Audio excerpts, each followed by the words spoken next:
Ano episode to, par? 5? Episode 5, dalawa lang kami. Shoutout kay Josh, nasa Japan siya ngayon, ano? Ay, gago, ano to? Hanggang 50 seconds lang? Upal. Hindi, napindot mo yata yun sa spacebar. Isa pa. Yo, check. Ano episode to, par? Episode 5. Alright. Anti-support social podcast, no? Absent yung isa, honeymoon, pre.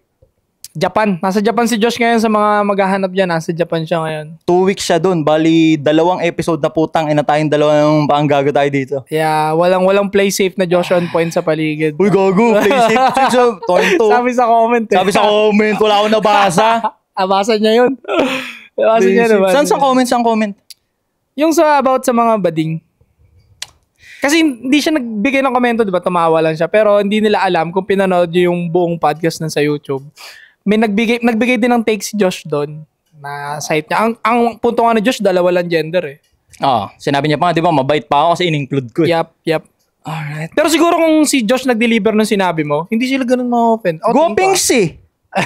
Hindi, real talk. Real talk. Hindi, napangit yung Hindi magiging ganito yung take ng buong Pilipinas. Oo nga, ano? Yeah. Yung nagsagutan dun sa nag-trending na Reels, pre, dayo. Tayong 2. Pangit daw tayo, pre. That pala, i-Joshon point natin pinabitaw yun. Alam mo naman ng society, may exemption, basta gwapo at maganda. Kasi sa may differences yung deliver yung 2. Mas soft-spoken yung banat ni Josh on point eh. Tayong 2 kasi more on tayo eh.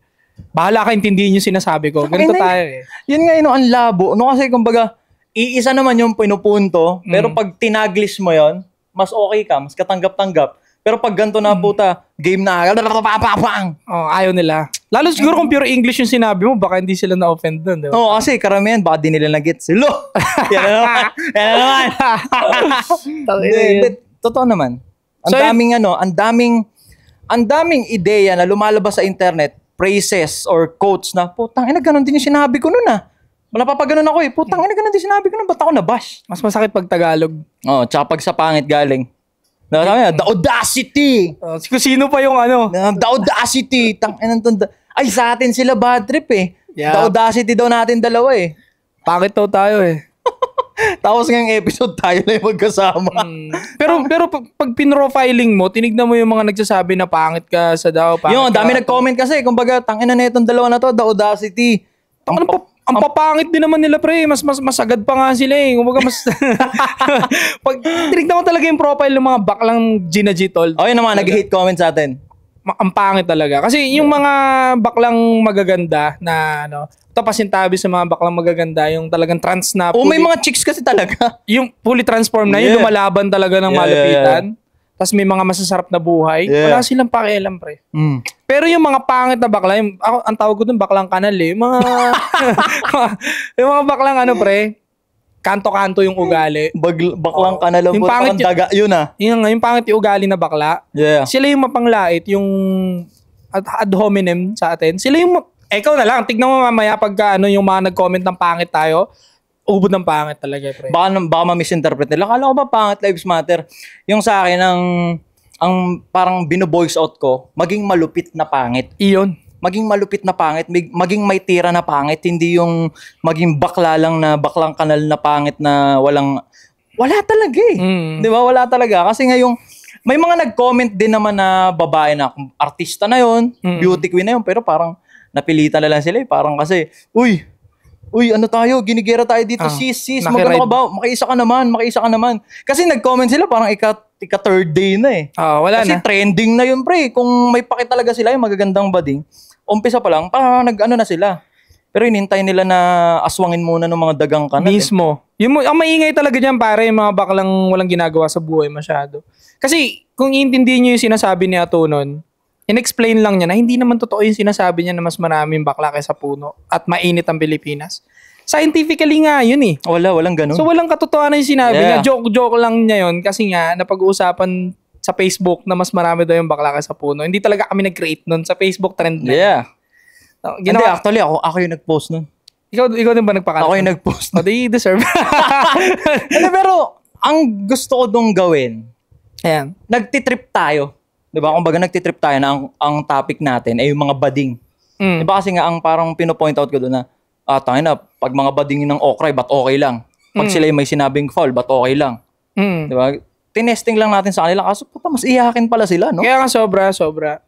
Kaya Kaya inad hominem na rin naman nila tayo.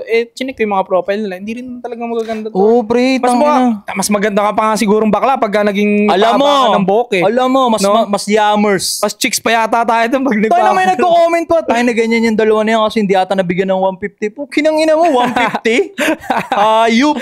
Kahit gawin mo 50k, kahit gawin mo 100k yan eh. Tanginang utak yan. Ang labo no, no? Kasi yung mga nagbabayad lang naman ng 150, wala silang pera. 150 lang kaya nila ibayad eh. Kasi isipin mo, niratrat nila yung buong araw para magkaroon ng pera tas yung 150 gagastosin pa nila doon. Napakatanga, di ba? Yup. Ang labo, ang weird eh. Pero, alam mo, hindi ako galit sa mga backline. Galit ako sa pinapatupad nila sa social media na kapag sila nagsalita, okay lang. Yeah, okay lang. Pero pag tayo nagbigay ng opinion, gaya ko, buti mabait ka nga eh. Sabi nga ni Josh, 3 ang gender sa'yo. Ako, pag tinanong mo ako, 2 lang gender para sa akin. Babae, lalaki. Ba't adan sagad lang? Ba't adan lang. Yeah. Kasi, isipin mo lalaki ka, nag-transform ka, nag-transformer ka, naging naging Autobots ka. Yeah. Nagpunta ka sa pagiging transgender. Biologically speaking, kapag ikaw namatay ka, kinuha yung DNA mo, lalaki. Lalabas yung lalaki pa rin. Yes, sir. Kapag biologically pinag-uusapan na. Yeah. Alisin natin yung gender dysphoria na nasa utak nila na. Alisin yung emotional. Emotion yun eh. Parang pakiramdam ko, parang babae ako ah. Oo. Feelings nila yun eh. At nasa utak nila yun eh. Kinalakihan nila yun. Again, nothing against. Gusto mo maging transgender, fine. Pero for me kasi, galing ka pa rin sa katawan na lalaki, yung ka pa rin. Ginamitan mo lang ng science. May mga nagsasabi, tangina bakit ba parang binibig deal nila masyado natin daw? Ba't pa masyado nilang binibig deal yung LGBTQ? Actually, hindi namin binibig deal. Yeah. Ganito kasi yan. Sa mga nagdaan taon, pre, parami yung movement nila eh. Kaya sa mga nagtataka, bakit dumadami yung mga bakla, kahit wala silang matres, yung movement nila. Yun nga. Kaya mas nakaka-impluwensya sila. Yes. Kasi may kakilala ko, di ko na para pangalanan, pre, tropa namin. Pangalanan mo. Muntik nang maging bading, pre. Kakasama niya sa mga katrabaho niyang bading sa BPO. Ngayon, ibig sabihin pala, nagiging bading ang isang tao, hindi dahil pagising niya, bading na siya. Nagiging bading ang isang tao, bading yung term ko hindi na ako mag-dive in pa dun sa kung ano yung tawag dyan sa mga naman proper. Yun eh. Oo. Soft kayo. Wala naman ako sinabing mali, pre. Di ba? Pag kunyari, lesbian ka, hindi ka straight na babae. Okay. Hindi ka rin straight na lalaki. Okay.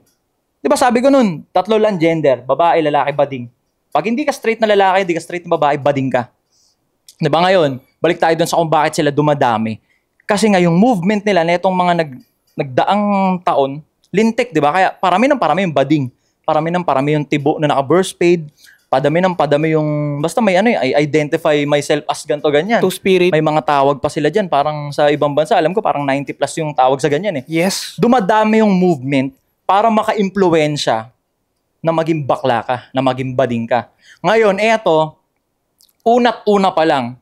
Kaya natin inumpisan to, nagkasundo tayo na mag-move tayo ng buhay ng lalaki, di ba? Yeah. So, patuloy kaming gumagawa ng mga content, ng mga videos para maka-impluwensya rin na masarap maging lalaki. Di ba? Masarap maging matapang, masarap maging maangas na lalaki. Hard, but masarap din kapag nalagpasan mo. Harsh sagad. Pero ganun talaga eh. Nasa ano tayo tol eh, nasa difficulty tayo ng hard talaga sobrang lalaki. Ang mga lalaki. Oo. Pero tama yung sinabi mo na ang dulo niyan kapag naabot mo yung potential mo, masarap maging lalaki. Ito pa kasi ang delikado dyan dahil parami yung movement para maging bading ang isang lalaki or kung anumang gender. Kadalasan nung napapansin ko based on observation ko, yung mga nagiging bading na lalaki. Kaya ang sagwa ng itsura nila, kasi pangit sila na lalaki. Pero dahil hindi pa nila napapanood si Ato Class S, ang napanood nila yung puro kabaklaan. Wala akong mapulop na babae Tapos parang ang harsh sa akin ng mundo Magbabading na lang ako. Ganun yung nangyayari. Ganun ko nakikita. Basically, so parang sinasabi mo, mga hopeless na pangit na hindi pa nila napapanood si Atoliti mong classes na pangit. Kulang sila sa influence ng kapwa lalaki. Yeah, kaya yun yung ginagawa ko. Good point. Yun yung ginagawa natin. Di ba sabi ko sa inyo, kayo, ini-influensyahan nyo rin yung mga lalaki, maging malupit. Kaya ni Josh on point, ako rin. So, iisa tayo ng thought, iisa tayo ng mission. May kanya-kanya tayong movement kung paano mag-move ng lalaki, mas tas dagdagan natin yung ganito magkakasama tayo. Ayun yung ginagawa natin. Pero maganda yung attack mo and point mo dun sa part na Kasi nga naman, kapag pangit yung lalaki, hindi makapulap ng chicks, escape na lang nila maging bading yung iba. Totoo. Real talk, pre. Real talk. No? Real talk. Nagiging ano na lang, nagpapaka-weirdo na lang sila, gumagaya na lang sila sa mga... Kasi kalat sa internet yan, pre. Yung ganyang ka-weirduhan, yung... Kahit actually, applicable rin sa babae yun. Yung babaeng hindi ka gusto-gusto, walang sapat na impluwensya na pwede naman niyang i-workout yung sarili niya. Yeah. Pwede naman, posible naman, dahil wala. Magpapakagano na lang, panatiko ng kung sinong ganto, weirdong ganto, fanatics ng gantong ganyan. Yung mga hopeless na weirdo na itsura, kasi nga, kulang sila sa impluwensya na, or pwedeng nakikita nila yung impluwensya na posible na maging malupit sila, pero dahil yung journey nga, kung paano maging malupit, mahirap. Yeah. So mas pinipili nila lang na, okay, sige, bukas, bading na ako. Para mas okay na. Mas easy mas madali way. Yeah. Mas madali. Pag naging bading ako, bawal akong ganto, bawal akong ganyan, bading ako. Bawal nyo akong i-judge, bading ako, bawal ganto ganyan, bading ako, bawal. At yung sasabihin mo, hindi filtered. Yeah, kasi bading kayo, okay lang eh. Di ba pag bading, kahit anong sabihin niya na foul, okay lang, basta may charot sa dulo. Yun nga, tama yung nag-comment. Tangina na ano na naman siya to, na downfall na naman kasi nalimutan niyang maglagay ng charot sa dulo. Pang ilang downfall? Pang 5. Pero real talk itong podcast na to kasi parang kumbaga napanood nyo ako as nagtitrip-trip, di ba? Eto seryoso ako dito, pre, sa Anti-Supot Social Club. Kumbaga, gusto ko na talagang makapaggawa tayo ng community ng mga lalaki na gustong maging malupit. Diba? Kaya hanggat maaari yung makikita nila dito, seryosong Ato, seryosong ikaw, seryosong Josh on point. Kasi hindi na tayo nakikipagbiruan dito kasi padami ng padami yung bakla. Ang lala na. Padami ng padami, pre. Ito, disclaimer again, wala masama kung gusto mo maging pat yan, pero ang ayaw kasi namin na impluwensyahan yung ibang kabataan. Diba? So sasabihin nila, so minamasama nyo ang pagiging bading, hindi. Hindi nga kayo nakulong sa pag-i-impluwensya nyo na maging bading or mag-out ang konsino eh. So ganun din yung ginagawa namin. May mga move kami para iparating sa mga lalaki na ultimo kahit pangit ka na lalaki, panoorin mo o makinig ka sa mga sasabihin ko, posible at pwede. Diba? So binibigyan lang namin ng options yung mga tao na pwede ka maging straight na babae, straight na lalaki, tapos magpo-proceed ka sa buhay. Kasi ang nandyan na option lang yung maging ganyan, maging weirdo. Maging basically, bawal daw yan. Parang ganun ang gusto nilang mangyari. Yung influence mo sa lalaki na maging straight sila, parang ayaw nila. Ang gusto nila, papakinggan mo lang yung influensya nila maging bading kayo. Asan yung equality dun? Asan dun yung gender equality na sinusulong nila? Asan dun yung equal rights? Mass report! Mass report! Diba? Oh, bakit ima-mass report? Pathetic. Like for example nyo sa akin, bakit ima-mass report? Ba't minas report yung mga videos ko? Bakit? Kasi kung matalino kang bakla, nag-iisip ka ng tama, sa tingin mo mali yung sinabi ko, parinig kami nung tama. Parinig kami ng opinion mo. Actually, hindi parinig kami ng tama. Parinig kami ng opinion mo. Parinig, baka magustuhan namin. Pero kung hindi namin magustuhan, wala ka pa rin paki doon. Kasi nga, sabi nyo, may kanya-kanya tayong preference. Silence ang sagot nila sa'yo. Ang lala talaga. Diba? Sobrang lala. Papatahimigin ka na lang. Kaya nagtataka ngayon yung mga tao, di ba, ang dami ng bading sa Pilipinas, ang dami ng ibang gender. Kasi ganito ginagawa nila. Yeah. Every time na may nag-i-speak para sa mga lalaki, nagro-role model sa mga lalaki, silence. Yeah, mass report. Mass report. Cancel that shit. Iti-take down ka nila, ganun kalala. Tapos sila lang yung gusto nila marinig. Kaya padami ng padami yung bakla. Kasi gusto nila, sila lang. Sila lang yung nakaka-impluwensya. Pag ganito, na nangi-impluwensya kami paano maging malupit na lalaki, mas masarap maging lalaki, mas masarap kumarne, mas masarap magpasubo kaysa ikaw yung susubo. Ano kami noon? Homophobic kami noon. Di ba? Tawa ako this example. Di ba? Parang yun talaga eh. Nabanggit ko na last year yun eh. Yun ang pinagtataka ko. Ang sarap-sarap magpasubo. Tapos ikaw, kalalaki mong tao, gusto mong sumubo. Nagbibigay lang kami ng options. At the end of the day, nandun pa rin sa individual, ano yung gusto niyang tahakin na pat? Magbabading ba siya o legit yun, pre. Real talk. Ito tagus naman ako sa politics views, no, pagdating sa mga bading. Nakikita ko kasi tol, parang atake to eh. Itong pagpapalaganap ng kabaklaan sa isang bansa, pare part ng atake to ng ibang bansa eh. Parte ng atake to ng ibang Real bansa. Real talk. Kaya kung papansinin niyo yung newsfeed ng mga karamihan ng mga bakla, binabatuan sila maging bading palalo ng mga videos na mas okay maging bading. Alam, pinifeed sila ng mga ganon. Tinatanggal yung mga masculinity video sa inyo. Yeah. Kailan kayo huling nakakita ng mga workout videos? Di ba? Sobrang bihira, di ba? Yung algorithm ninyo, babatuan kayo ng mga pang soft type shit, kabadingan, kadramahan. Kasi inaatake yung bansa natin nang hindi nyo lang alam eh. Yeah. Cyber attack na ang ginagawa ngayon ng mga ibang bansa eh. Kaya, Legit, no? kasi tol, kapag mas maraming bading sa isang bansa, mas madaling sakupin. Kaya, sino nga harap? Si Oh, Private Benjamin? Di ba? exactly. Yeah. Di ba yung grupo ni Private Benjamin? Yung 5 sila nun, no? Tignan mo, even that movie, sobrang manipulation para sa akin. Although, comedy siya, Yeah. pero parang kinoncept yung army and then ganon. Bading? Yeah. Oh. Parang, Na parang okay lang. Anong ikaw, eto personal, may nakikita ka bang positive dyan sa kanila, sa mga bading? Pare may mga businessman na bading na naging malaki, nakatulong. Apisyonado, pre, bading yun. Yeah. Nakapagbigay ng maraming trabaho. Yes, sir. That's positive. Yeah. Nakapagpakain ng maraming pamilya. Yeah. That's good. That's positive. Yeah. Ang negative lang nowadays is yung nagsasayang ng internet, nagsasayang ng time yung mga bakla para sitahin ipulis yung ganitong comment natin. Yeah. Na instead dapat gumagawa na lang din kayo ng video ninyo tapos pinapaliwanag nyo sa tao kung bakit ganito, bakit ganyan. Instead, i-silence nyo kami. Napaka-pathetic. Sobrang pathetic. Like for example yun, pre. Masasabi natin na top tier bading yun. Yung si Apisyonado. Oh, totoo naman. Nag-comment ba siya sa mga video natin? Nag-hate ba siya sa mga video natin? Wala. Hindi. Diba? Alam niya eh. Tsaka ito pa. Yun si Apisyonado, nang impluensya ba siya na maging bading? No. Nag-change ng lives yun, tol. Yeah. Oo. Diba? Yung mga anak niya, may anak yun na lalaki, na babae.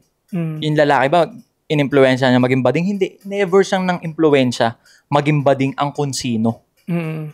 Yun yung tinatry lang namin. Actually, hindi namin kinokontra yung kasi nag-i-influence sila sa mga tao na okay maging bading. Walang problema sa maging bading. Walang problema sa community ng mga bading. Totoo naman. Wala naman talaga. Ngayon, choice nyo yun eh. Ang tinatry lang namin i-justify dito, wala ring masama kung bilang isang pangit na lalaking naghihirap, naghihikahos, wala ring masama kung susubukan mong tumagos. Wala ring masama kung i-embrace mo yung pagkalalaki mo. Yeah, embrace the masculinity. Hindi lang panlalaki, pambabae rin. Di ba, nagbibigay lang tayo ng option sa mga tao. Kasi padami ng padami. Tapos iisa itsura. Di ba? Di ba? Iisa itsura. Tapos, lugi, yung mga nasa reality ng buhay. Kasi yung bilang sa kamay, pre. Yung mga naging trans talaga. Bilang sa kamay. Yung trans na tumagos na sobrang ganda. Pag sinabing trans, yung pukelya, susuhan, bilang sa kamay. Di ba ngayon yung mga yun ngayon, mga trans na yun, wala rin silang pake dito sa ginagawa natin, sa movement natin eh. Wala. Ang merong lang pake, yung mga content creator na trans. Yeah, pero kasi din. alam nila yung game. Uy, content to, commentary rin sila.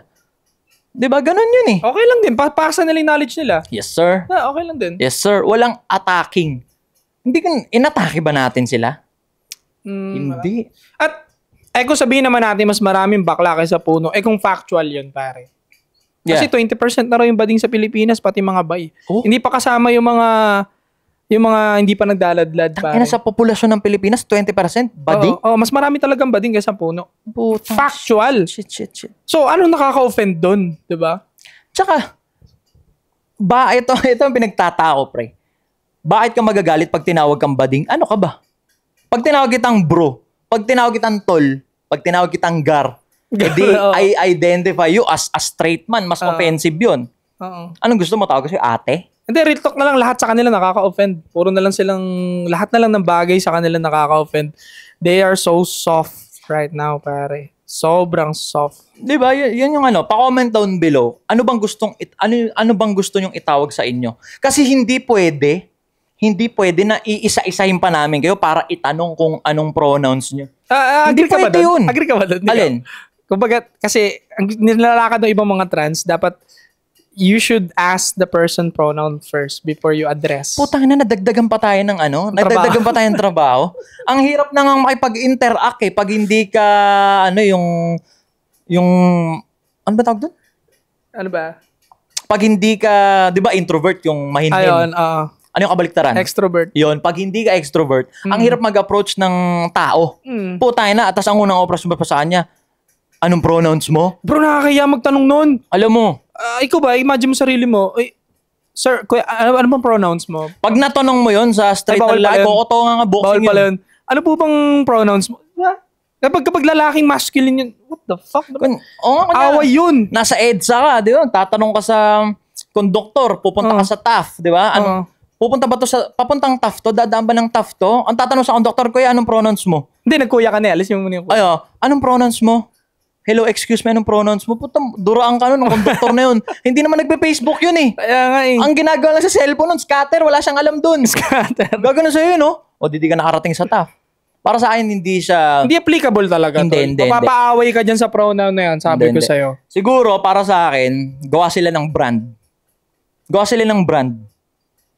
Na may mga naka-indicate doon kung ano yung pronouns. Binigyan ko pa kayo ng game. Oo nga, Negosyo pa yun. Naka-indicate doon yung pronouns. Madali diba? lang tawagin. Para nakalagay na doon kung they, them, or kung ano man. Diba? Tingin ko tol yung pronoun na yan, gagana lang yun sa BGC. Sa McKinley, sa Malate siguro, sa Gimikan, no? Sa lugar ng... Sa mga lugar lang talaga nun. Pero, ano tawag sa ganun lugar? Di ko rin alam eh. Kasi baka mabadrip na naman kayo. Basta ganun lang, tingin ko doon lang gagana sa BGC, sa Malate, sa mga, yan mo na, yung mga ganung lugar. Try mo gawin sa Tondo, anong pronoun. Isipin mo, dadayo kayo, basketball, no? Liman! Ano pronouns nyo muna?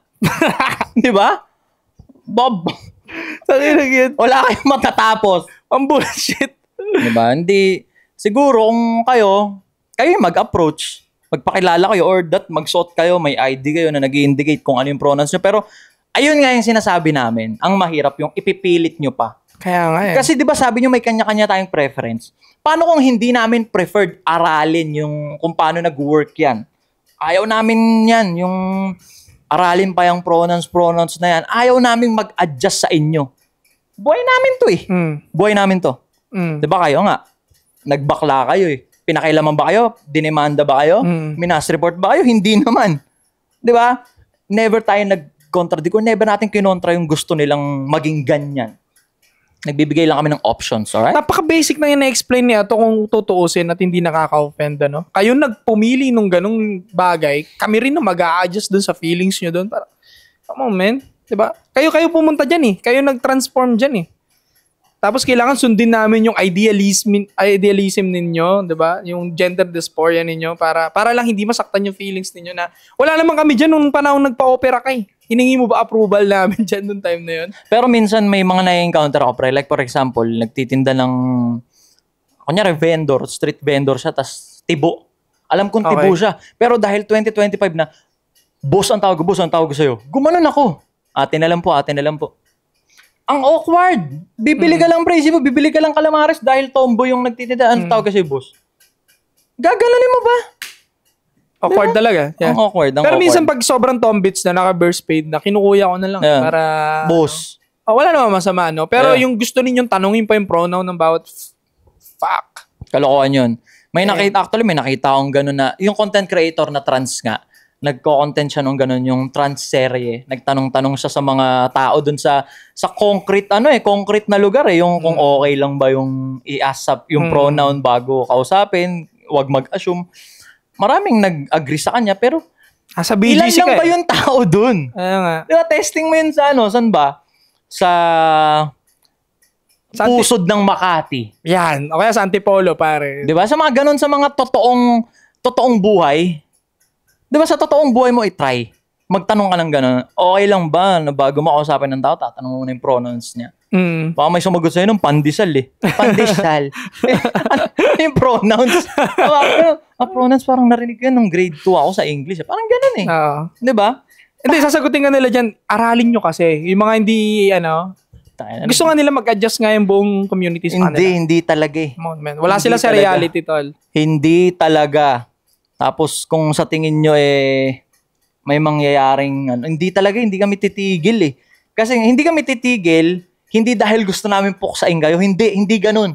Hindi kami titigil dito sa ginagawa namin na movement kasi para to sa mga kapwa naming lalaki.